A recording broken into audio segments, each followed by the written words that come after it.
In 5, 4, 3, 2, 1. Welcome back to I Think Podcast. Nggak perlu pakai perkenalan lagi ya, Dit. Iya. Dit, kemarin udah. Iya, kemarin udah masalahnya. Iya. Ini sebenarnya topik hari ini adalah salah satunya adalah menjawab dari pertanyaan yang kemarin sempat ada di komen bertanya bahwa Bang, bagaimana hubungan antara produk accounting dengan IT yang ada sekarang ini?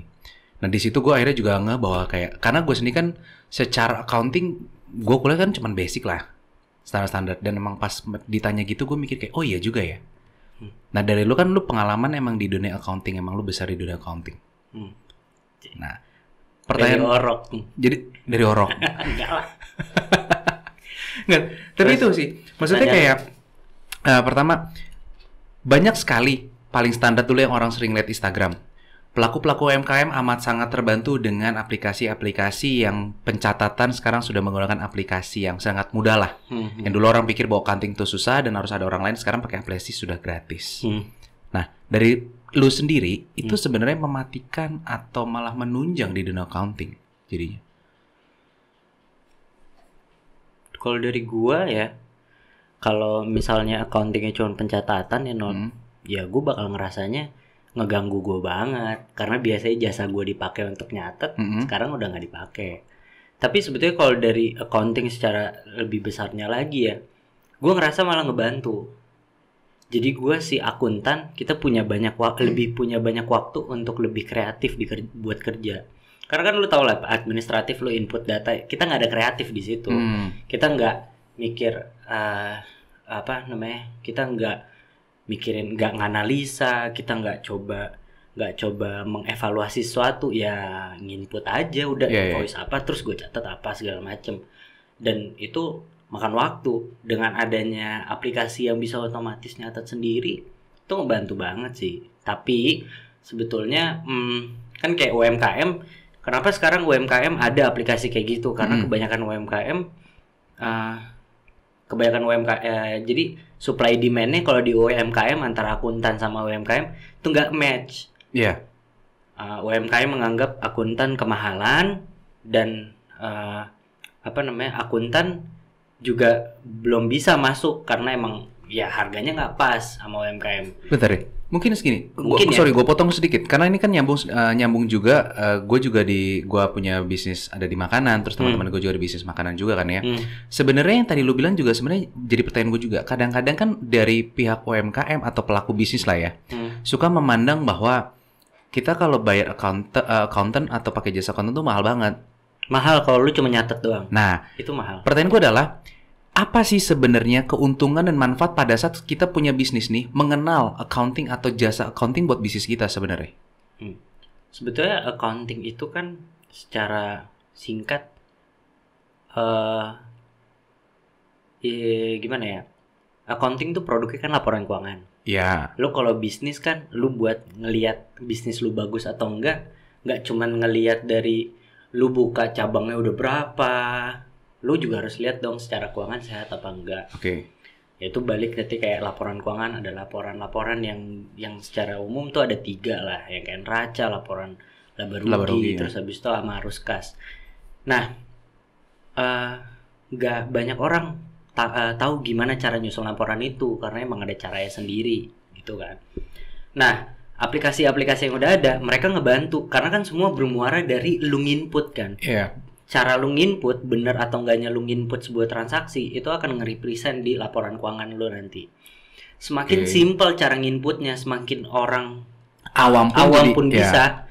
Berarti semakin ngebantu orang-orang buat ngelihat laporan keuangan. Tinggal masalah nanti, oh gue udah bisa nih nyusun laporan keuangan. Semua orang udah bisa nih semua nyusun laporan keuangan. Sekarang apalagi habis nyusun? Review. Nah, di situ butuh keahlian accounting. Dan semua orang sebetulnya juga bisa lu pelajarin lah gitu. Ya jangan sekarang ilmu tapi, apa sih yang enggak bisa lo otodidak. Tapi gini, mungkin ada beberapa orang juga berpendapat seperti ini bahwa laporan sekarang udah ada. Ibarat kata yang dulu orang berpikir bahwa berantakan, dia nggak tahu keluar masuknya segala macam, akhirnya udah tahu nih sampai situ. Seberapa penting untuk direview akhirnya? Karena mungkin ada beberapa orang atau mungkin gue pribadi pun sendiri ya, gue masih di industri kecil kayak ngapain di review, orang bisnis kita juga masih kecil, yang penting kan udah dicatat kita nggak rugi, terus habis itu jadi secara dari secara dari equipment kita tahu equipmentnya ini, lalu dari barang stoknya juga kita udah tahu, buat apa di review akhirnya. Kalau yang kecil, kalau ada mungkin orang berpendapat, dan gue juga kadang-kadang bikin kayak gitu juga sih sebenarnya. Sebetulnya kalau ini berarti gue ngomongin manfaat lu bisa baca laporan keuangan dan lu punya laporan keuangan ya. Yeah. Sebetulnya kan laporan keuangan itu ngebantu ngelihat kondisi perusahaan lu dari kacamata keuangan kan. Jadi kayak harta yang lu punya apa aja sih di dalam perusahaan, lu punya utang berapa, lu punya modal ekuitas itu berapa, terus seberapa besar sih pemasukan lu, seberapa besar sih pengeluaran lu, kas masuk lu tuh lebih banyak dari mana sih, kas keluar lu lebih banyak dari mana sih. Itu kan karena udah dikelompokin, lu jadi bisa fokus gitu loh, Not. Lu kalau misalnya baca laporan, kalau datanya berantakan, lu kan nggak tahu lu mau ngambil keputusan apa nih, karena datanya aja berantakan, lu ngelihatnya aja bingung gitu. Istilahnya tuh kayak dashboard. Kalau lu punya dashboard nih, lu jalanin bisnis kan selalu orang banyak anggap kendaraan. Laporan keuangan itu dashboard ya, speedometer lu, bensin lu berapa, terus aki lu udah panas apa belum, itu laporan keuangan. Laporan keuangan tuh jadi dashboard lu begitu. Oh, kalau misalnya di dashboard nandain bensin udah mau empty, berarti lu melipir dulu dong. Terus kalau misalnya lu pengen go sekian kilometer, bensin gue berapa? Nyampe atau enggak? Nah itu dashboard. Pentingnya tuh laporan keuangan. Kenapa laporan keuangan penting? Itu dashboard di dalam bisnis yang lo punya. Oke, berarti boleh nggak kalau gue dari omongan lo itu, gue simpulkan secara singkat dulu adalah sebenarnya dengan para pelaku UMKM atau orang yang mungkin baru start bisnis yang kecil, kadang-kadang kayak memikirkan, gue masih kecil, buat apa ngerti keuangan? Berarti itu amat sangat membantu untuk kita melakukan strategi baik strategi marketing atau misalkan kapan kita hire karyawan juga berarti ya? Iya. Sebetulnya kan sehingga jadi nggak ngambang-ngambang kayaknya nih atau berekspektasi atau mengkira-kira. Sedangkan dengan kalau yang tadi lu bilang bahwa aplikasi sudah ada, sebenarnya lu bisa menggunakan itu untuk mempertimbangkan keputusan lu akan ke depannya berarti ya? Sebetulnya aplikasi ini kan tujuan kita laporan keuangan untuk itu kan. Ternyata kan yang tadi lu bilang, yang tadi gue udah jelasin, lu udah bisa lihat lah kurang lebih manfaatnya apa sih kalau lu punya dashboard yang bagus di dashboard yang informatif di dalam perusahaan lu. Lu jadi bisa ngambil keputusan lebih cepat. Terus lu bisa tahu mana yang seharusnya lu tingkatin, mana kekuatan perusahaan lu secara keuangan, mana kelemahan lu. Terus lu bisa lihat utang lu segede apa. Jadi kalau misalnya gue harus jual semua aset gue, nutup nggak utang gue? Iya. Kan kayak gitu-gitulah.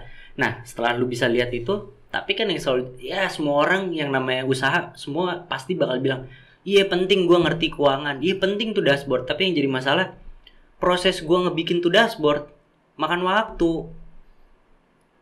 Gue harus nyatet satu-satu, gue harus nyatetnya pun gue butuh pengetahuan. Bingung ada. Nah makanya itu maksudnya teknologi yang kayak yang tadi lu bilangin, sebenarnya aplikasi membantu yang mereka juga ya.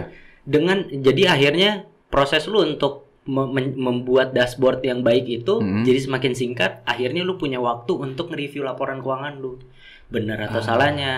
Dan lu jadi akhirnya nih buat yang pebisnis yang bukan berangkat dari orang keuangan, akhirnya punya banyak waktu untuk pelajarin laporan keuangan itu apa. Karena waktu nginputnya jadi semakin minim. Iya. Itu karena setahu gue ya, aplikasi-aplikasi yang ada, yang aplikasi input, aplikasi accounting yang banyak dipakai di usaha kecil itu, mereka input langsung nge-represent di laporan keuangan. Iya. Kalau misalnya kalau lu nggak pakai gituan, misalnya lu pakai Excel, lu kan harus bikin rumus dulu. Gitu. Kalau dia udah jadi emang. Dia udah jadi langsung. Gue pernah nyoba karena kan waktu itu gue termasuk salah satu pelaku bisnis. Gue kalau dibilang gue buta sekali keuangan tidak. Tapi yang gue jujur makanya gue tadi nanya sama lu adalah, gue pertama kali berpikir bahwa oh iya kita perlu tahu keuangan itu hanya sebatas bahwa kita ini profitnya berapa, kalau loss berapa, udah sampai tahap itu. Tapi setelah emang pada saat gue mulai bisnis ketemu sama lu, gue mulai nanya-nanya sama lu juga, akhirnya gue mulai nangkep bahwa ternyata dengan ilmu gue, dengan kemampuan gue strategi di marketing itu sangat membantu banget. Pada saat gue tahu yang tadi bilang dashboard ini, pada saat lu ngatain bahwa no, ini kita punya budget segini, kita punya utang segini segala macam. Sehingga akhirnya gue pada saat membuat ide, kita akhirnya punya batas-batas, akhirnya kita punya tahu bahwa oh ini mampu atau tidak. Berarti apalagi berarti pada saat orang pelaku bisnis di awal atau yang mungkin baru setahun 2 tahun di bisnis, ini adalah hal yang paling krusial di awal ya, daripada lu mencoba hal-hal yang kayak iseng-iseng, terus habis itu kayak itu orang kayaknya pakai strategi ini bisa deh. Ternyata nggak mix and match di situ, bisa dilihat langsung dari keuangannya ya. Sebetulnya kan laporan keuangan itu bisa dibantu, laporan keuangan ngebantu kita untuk nentuin strategi dibantu oleh laporan gimana? Itu sebaliknya juga begitu. Jadi untuk lo nentuin strategi ya lo harus lihat dulu kemampuan lo secara laporan keuangan gimana kan. Ya mungkin orang banyak bilang oh sekarang promosi lewat internet, lewat sosial media ya. Kenceng banget pakai. Soalnya gue lihat brand lain pakai itu, wah kenceng naik. Nah kita kan nggak tahu. Mungkin dia secara capital buat marketing di situ mereka udah ngabisin berapa juta. Nah, kalau mereka mungkin di laporan keuangannya siap, tapi kita enggak. Akhirnya pas kita cuma nyontoh caranya doang tanpa ngelihat dashboard kita, akhirnya ya kayak tadi. Sebetulnya bensinnya tapi lu pengen lari pengen bawa tuh mobil 100 km. Jadi bisa dikatakan bahwa pada saat lu punya kreativitas, pada saat lu punya ide-ide juga dunia bisnis, lu mau ngelakuin apa? Hal itu bisa jadi ada remnya atau menjadi indikator adalah pada saat lu bisa mereview laporan keuangan lu. Which is dimana tadi lu bilang bahwa dengan aplikasi itu sebenarnya sudah mudah, ada pencatatan yang sudah rapi. Tapi terkadang itu tadi reviewnya lah yang orang masih bingung apa yang harus direview berarti. Akhirnya si pebisnis ini kan mereka punya banyak waktu untuk belajar nge-review laporan keuangan daripada nginput, nyelesain administrasi kayak gitu-gitu. Terus juga setahu gue ya aplikasi-aplikasi itu mereka bisa di-link sama bank statement lo. Terus ntar lo bisa bikin rules kalau misalnya ada uang masuk, misalnya ada uang keluar untuk Arnold, kan kalau di akuntansi kan ada jurnal kan. Kalau misalnya, kalau Arnold gue biasanya bayarnya konsultan fee. Jadi once di bank statement gue keluar duit sekian juta untuk Arnold, itu otomatis ngejurnal konsultan fee. Itu ada. Oh iya, gue aplikasinya. Jadi akhirnya kan input yang udah lewat bank udah otomatis. Sisanya ya paling input kas yang lu misalnya ada cash on hand yang lu bayar pakai uang tunai gitu segala macem, ya lu catat sendiri gitu. Jadi amat disayangkan banget dong ya kalau misalkan pada saat pembisnis itu sudah menggunakan aplikasi ini, tapi dia lupa untuk atau memiliki keterbatasan pada saat review. Padahal dengan aplikasi ini sudah amat sangat membantu lu untuk melakukan strategi ke depannya kan. Minimal cost lu baik secara marketing fee atau misalkan secara untuk strategic marketing yang tadi lu bilang yang pakai kenapa yang tadi bisa nggak keluar akhirnya bisa tahu dengan indikator ini berarti. Selain strategi untuk strategi itu ngebantu lu juga buat compliance kalau seandainya nanti lu harus bayar pajak atau nanti ada pemeriksaan pajak atau ntar lu mau ada tender sama perusahaan besar yang dimana kadang lu harus siapin laporan keuangan lah atau ntar lu harus ada kerjasama besar atau nanti lu misalnya gue mau pitching ke investor, lu udah siap laporan keuangan lu. Oke. Basic sih mungkin kalau dibahas semuanya nggak akan kita bisa baru selesai seminggu mungkin podcast. Tapi kalau tadi udah sampai di level bahwa dengan aplikasi pencatatan lebih mudah, orang sudah mulai bisa lihat. Walaupun mungkin beberapa orang secara nama jurnal pusing, tapi setidaknya mereka hal simpel seperti kayak profit, terus habis itu loss, dia bakal kelihatan. Nah, berikutnya adalah setelah, pasti kan ada yang nanya bahwa oke, gue udah pakai aplikasinya, terus habis itu sudah ada laporannya. Hal pertama sebenarnya apa sih yang bisa direview untuk membantu gue melakukan strategi ke depannya?